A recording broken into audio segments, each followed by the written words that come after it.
মনুদা তখন আসতো এখানে, আমরা তখন গুরুপল্লীর বাড়িতে, আর মনুদার মেসোমশাই আর মাসি এখানে থাকতেন, আর পাশাপাশি বাড়ি।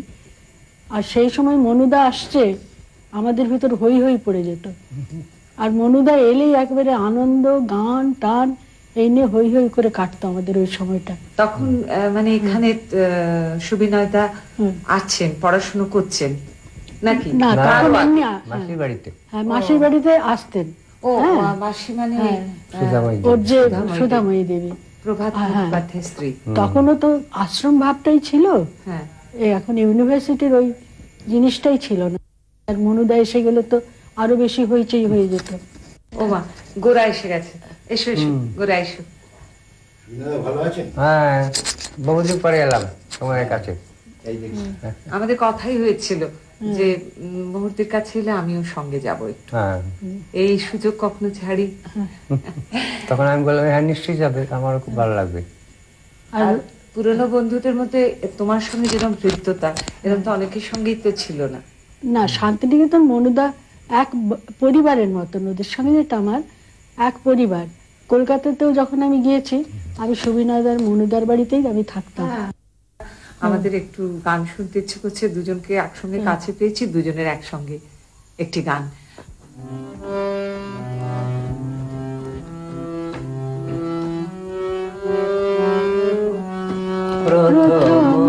আদি তব শক্তি, আদি পরম জল জ্যোতি তোমারি, গগনে গগনে প্রথম আদি তব শক্তি, আদি পরম জল জ্যোতি তোমারি, গগনে গগনে প্রথম আদি তব শক্তি, তোমার আবির্ভাবে বহিছে তব আনন্দ, তোমার আবির্ভাবে